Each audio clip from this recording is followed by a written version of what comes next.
Halo teman-teman investor semuanya, apa kabar? Sebelum mulai, saya mau tanya dulu. Pernah nggak sih kamu ngebayangin, kamu beli saham di harga gocap, cuma Rp50, lalu tiba-tiba jadi Rp910. Bukan naik 10%, bukan 100%, tapi naik sampai 1.720%. Kalau kamu masuk Rp1 juta di gocap, nilainya bisa jadi belasan juta. Nah, ini bukan cerita, andaikan. Ini kejadian nyata, dan lagi rame banget di market Indonesia, karena ada satu saham yang jadi bahan omongan banyak orang. Volt, PT Multigaram Utama terbuka.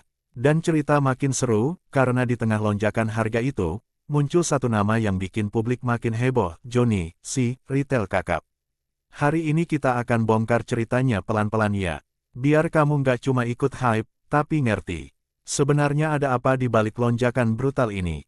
Kenapa saham gocap bisa jadi naga? Dan yang paling penting, ini masih bisa naik lagi atau siap-siap jebakan? Oke, yuk mulai. Bagian 1, saham yang bangun dari kubur. Teman-teman, gini, banyak saham di bursa itu ibarat tidur panjang. Sepi, nggak dilirik, jarang dibahas influencer, nggak masuk radar investor besar. Dan saham-saham kayak gini biasanya punya ciri khas. Harganya mentok di bawah, stuck berbulan-bulan bahkan bertahun-tahun. Volumenya tipis. Kalau kamu beli, rasanya kayak beli barang di gudang kosong. Itulah dunia saham gocap. Nah, Volt ini salah satunya. Dia dulu ada di Rp50, level paling bawah yang sering dianggap harga sampah. Tapi kemudian, sesuatu berubah. Yang awalnya nggak ada yang peduli. Tiba-tiba jadi rebutan, dan begitu rebutan mulai terjadi. Harga bergerak, naik lagi, lalu mulai muncul ARA, dan setelah ARA berkali-kali, tiba-tiba orang-orang sadar, ini saham apaan sih? Kok naik terus? Dan di titik itu, penonton market mulai berubah jadi pemain market. Yang awalnya cuma nonton, jadi ikut masuk. Karena satu musuh paling besar di dunia saham itu cuma satu. FOMO. Bagian 2, ketika gocap jadi Rp910, semua mata melirik. Menurut pemberitaan, Volt ini naik sampai 1.720% dalam setahun. Dari Rp50, jadi sekitar Rp910. Coba bayangin, kalau kamu beli satu lot di Rp50, cuma Rp5.000. Kalau jadi Rp910, nilainya Rp91.000. Artinya satu lot berubah jadi 18 lot nilainya. Gila banget. Dan makin gila, dalam 3 bulan disebut naik sekitar 337,5%. Ini bukan kenaikan normal, ini kenaikan yang hanya bisa terjadi pada saham yang likuiditasnya mulai naik, ditarik naik secara konsisten, dan, biasanya, punya cerita yang sedang dijual ke market. Nah, saat cerita ini mulai menyebar, media mulai meliput, analis mulai bahas, dan investor retail mulai screenshot cuan. Lalu pasar masuk fase kedua. Fase ketinggalan kereta. Bagian 3, muncul nama retail kakap, Johnny. Nah, di tengah euforia, muncullah satu hal yang bikin lonjakan ini lebih dramatis. Ada nama pemegang saham Johnny.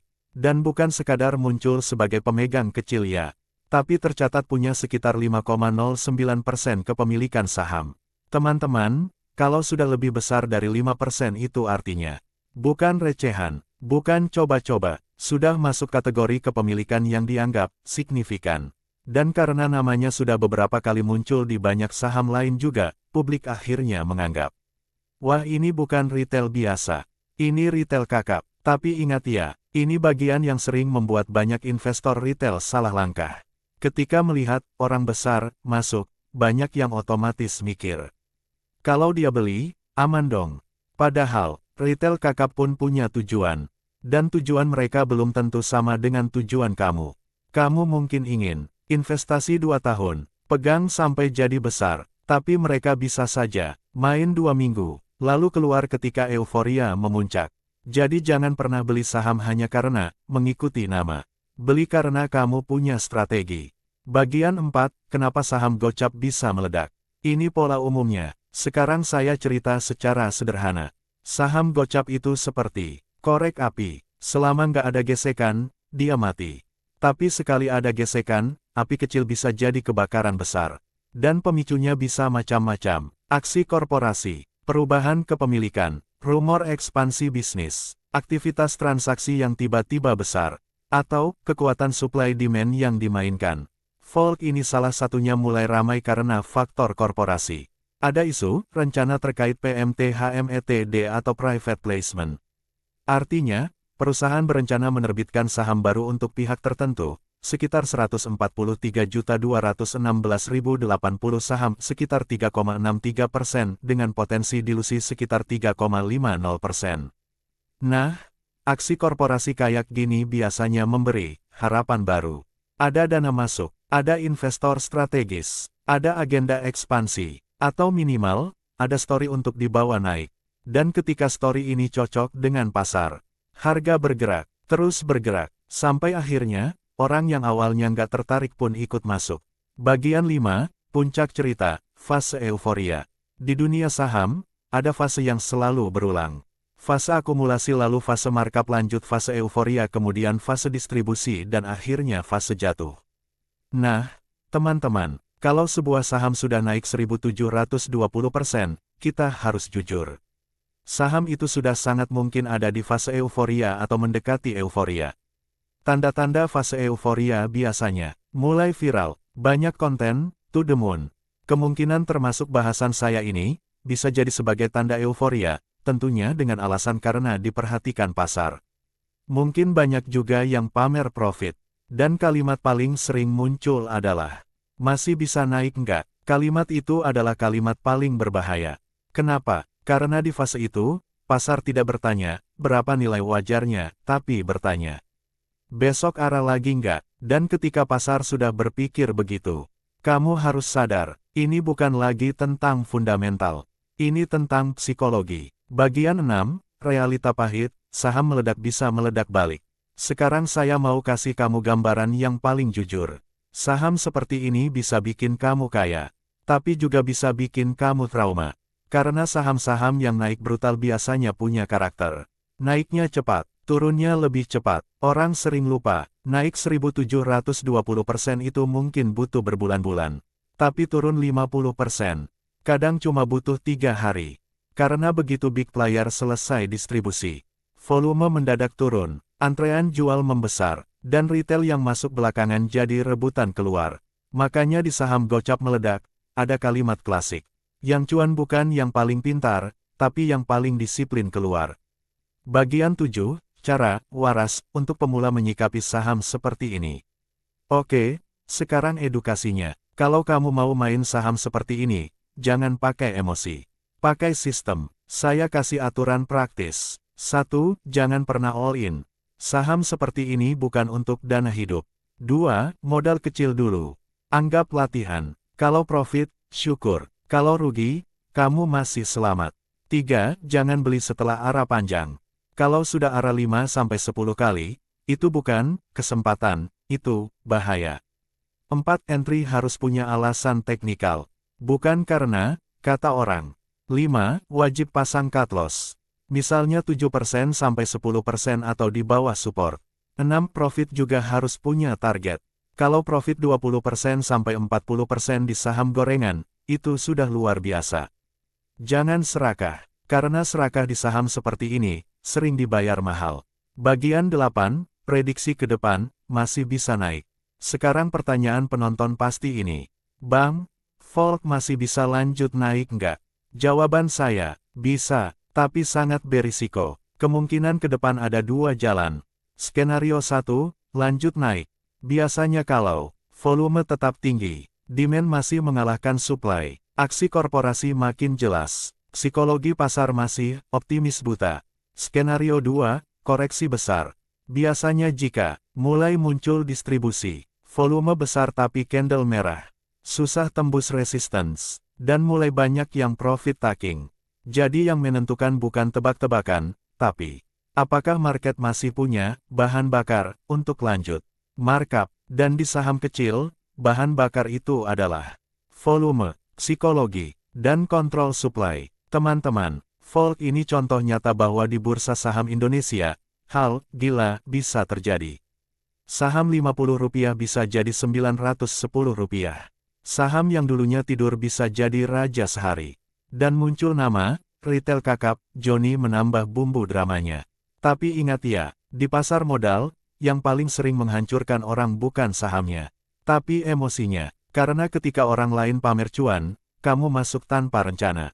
Dan ketika harga jatuh, kamu panik tanpa strategi.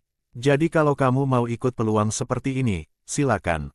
Tapi harus pakai sistem. Kalau kamu mau, di video berikutnya saya bisa buatkan. Bedah chart fault, support resistance. Skenario target harga, pola distribusi yang wajib kamu waspadai. Dan cara bedain saham, meledak sehat, versus meledak jebakan. Oke, sebelum saya tutup, saya buatkan ulasan singkat tapi padat tentang jenis usaha dan fundamental saham Volt PT Multi Garam Utama Terbuka. 1. Jenis usaha Volt, bisnisnya apa? Secara resmi di BEIDX, bidang usaha utama Volt adalah aktivitas perusahaan holding dan aktivitas konsultasi manajemen. Arti sederhananya, Volt bukan produsen barang besar seperti pabrik semen otomotif. Bisnis utamanya lebih ke perusahaan induk holding yang mengelola berinvestasi pada entitas anak usaha plus aktivitas konsultasi management services. Beberapa sumber riset pasar juga menyebut perusahaan ini fokus pada industri kreatif, story bisnisnya mengarah ke sana. 2. Fundamental Volt, bagaimana kondisinya sekarang? A. Profitabilitas. Dari data fundamental yang tersedia, EPS masih negatif rugi, artinya perusahaan secara laba bersih belum konsisten menghasilkan profit. Konsekuensi, valuasi seperti PER tidak relevan atau negatif karena laba negatif. B. Ekuitas versus liabilitas, struktur neraca. Dari laporan keuangan interim Q3 2025, total ekuitas sekitar Rp74,35 miliar. Total liabilitas jangka pendek sekitar Rp9,30 miliar. Total aset liabilitas plus ekuitas sekitar Rp84,54 miliar. Ini menunjukkan, ekuitas relatif lebih besar dibanding kewajiban lancar, struktur neraca tidak tampak megap-megap. Namun tetap perlu lihat tren rugi, laba. C. Skala perusahaan dan market cap. Data market menunjukkan, kapitalisasi pasar sekitar Rp3,63 triliun saat harga di kisaran Rp900-an. Catatan penting, ini jadi kontras karena market cap besar tetapi fundamental laba belum kuat, indikasi harga lebih digerakkan oleh momentum sentimen dibanding valuasi laba. D. Status perusahaan dan IPO. Volt IPO dan tercatat di BEI pada tanggal 7 Agustus tahun 2023, IPO price Rp100. Kesimpulan praktis untuk investor, trader. Bisnis Volt sama dengan holding plus konsultasi manajemen, bukan bisnis komoditas bank manufaktur. Secara fundamental saat ini belum kuat di profitabilitas, EPS rugi. Jadi pergerakan harga yang ekstrim lebih cocok dipahami sebagai saham momentum sentimen. Demikian semoga bisa dipahami dan bisa dijadikan acuan saat mengambil keputusan. Karena, baik keuntungan maupun kerugian, Anda yang akan merasakan. Saya sebatas memberikan literasi tambahan. Bukan ajakan untuk jual ataupun beli barang. Kalau video ini bermanfaat, klik like, subscribe, dan share ke teman kamu yang suka saham gocap, biar mereka nggak jadi korban FOMO. Sampai jumpa di video selanjutnya. Semoga sehat selalu. Salam sukses.